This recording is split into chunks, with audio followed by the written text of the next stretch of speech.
Okay, we got the Battle of Colombia.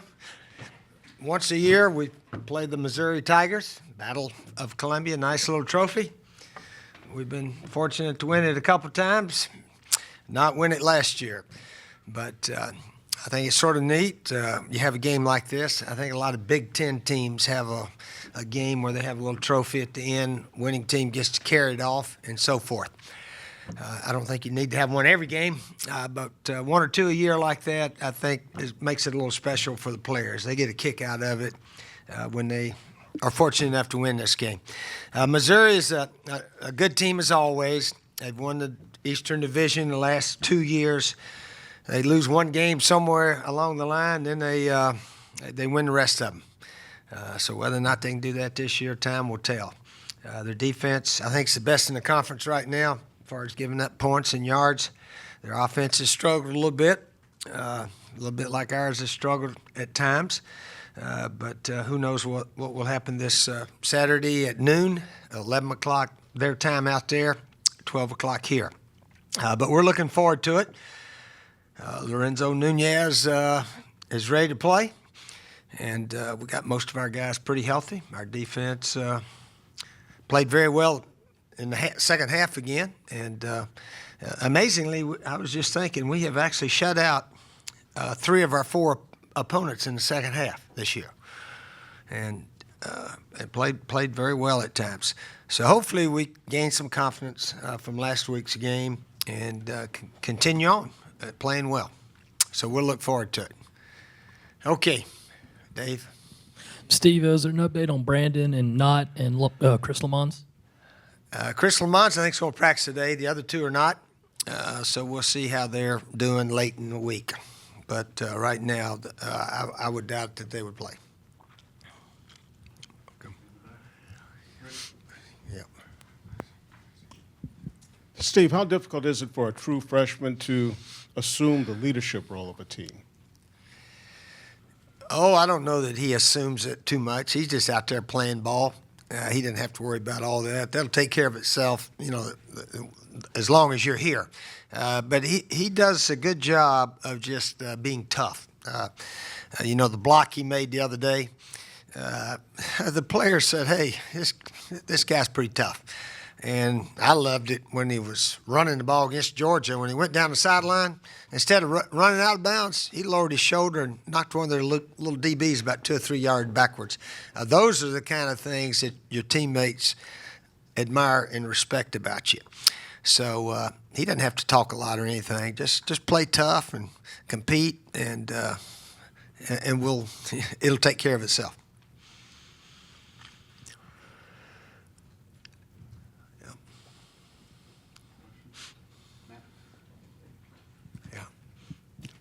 Steve, it seems like every year Missouri's got some pass rushers that come after you, and I guess this year really isn't any different. Yeah, they've always got a good defense, and this year's no exception. Yeah, they're quick, they're fast. They take great pride in the toughness that they play with out there.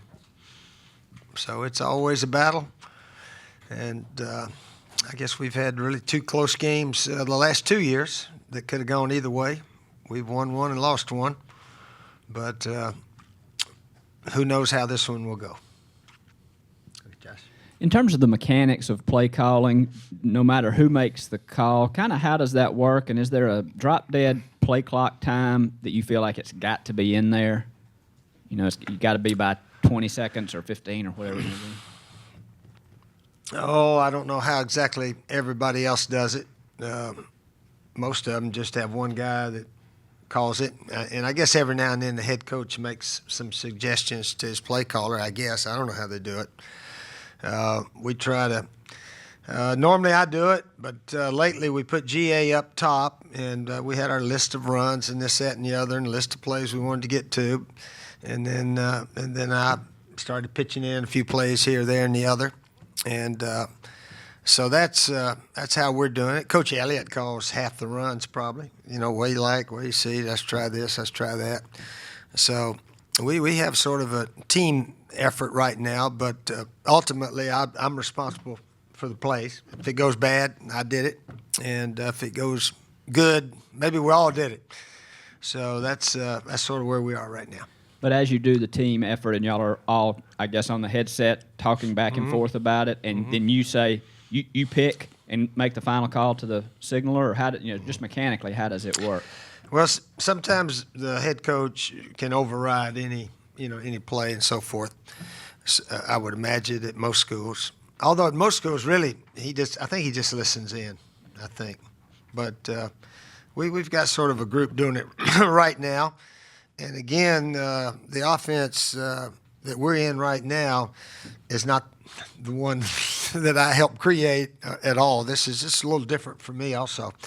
And Coach Elliott at Appalachian State, I mean, their quarterback ran as much as their tailbacks and so forth.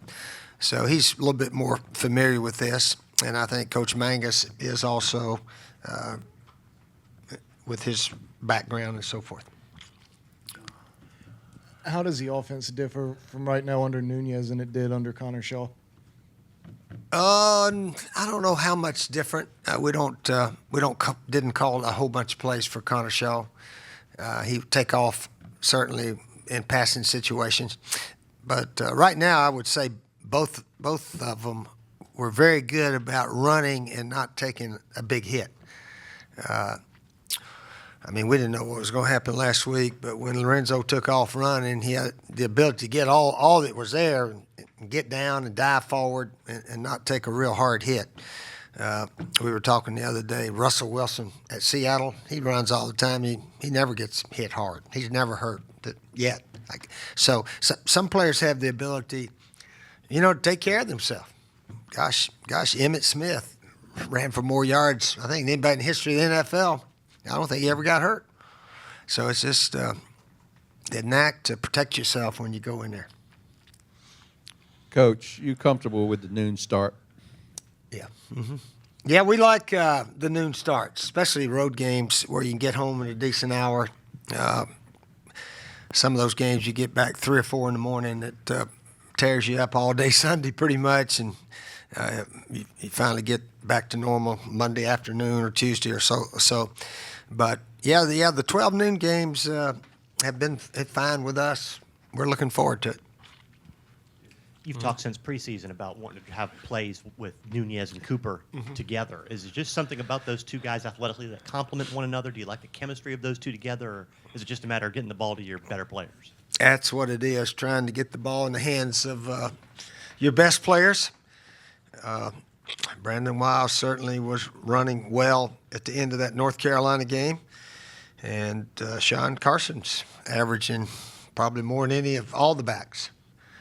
David had a couple of lost plays that we messed up some blocking assignments up front. But Pharaoh obviously can make guys miss, and we got to put him back there and let him run some too.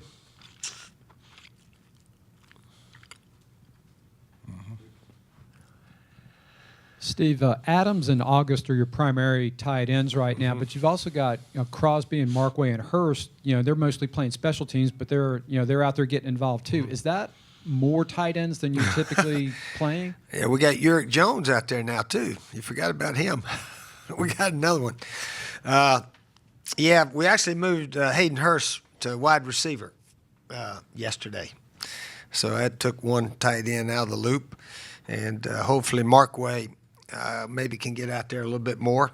Kyle's an excellent blocker, and he's from the St. Louis area, so he's looking forward to going back to his home state this week. But other than that, we do have several tight ends, and can't play them all. Uric Jones got moved to tight end a couple weeks ago, and we're going to see if he can maybe help out with the blocking a little bit.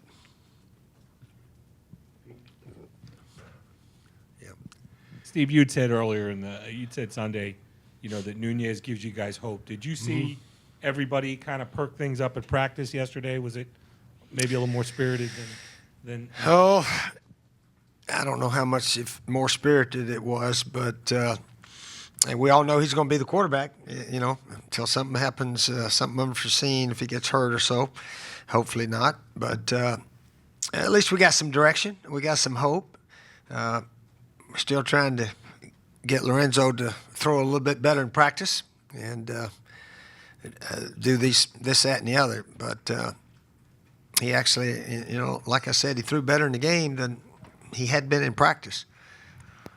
So maybe he's a better game type player than practice player.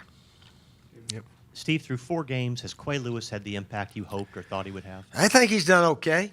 He and Dante Sawyer have had a little bit. Now we need to, we've been behind at halftime all 4 games, don't you? Okay. So those defensive linemen, if we could get us a 2-touchdown lead or so forth, that's when they got a chance to really have sort of big impacts. We got a few sacks last week. Boozy got in there and got a safety. And we actually suited up Shamir Blackshear. We thought he could be an excellent pass rusher. He didn't do much last week, but we'll still keep working with him. He looks very quick in practice. So we need to get ahead of somebody before I think those players really have a chance to take off.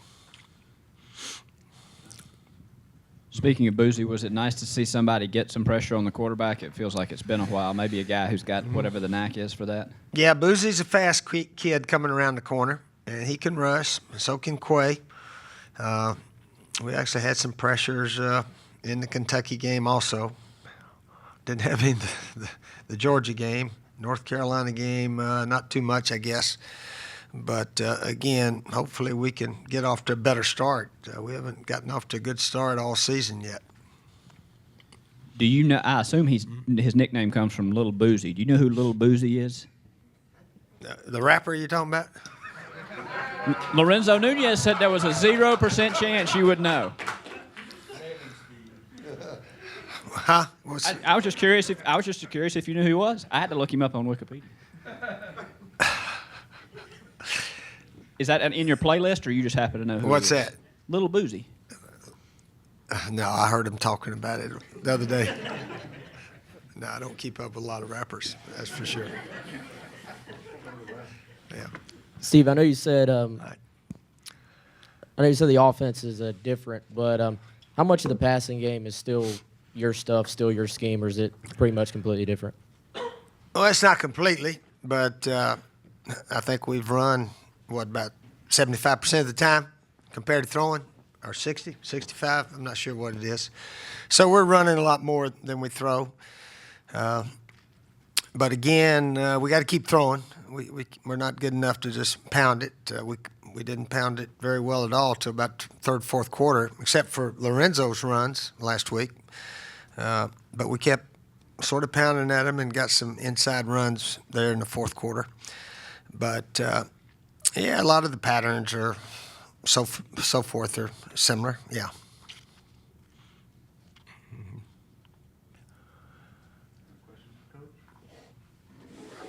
All right, we'll see you guys out in Missouri, okay? All right.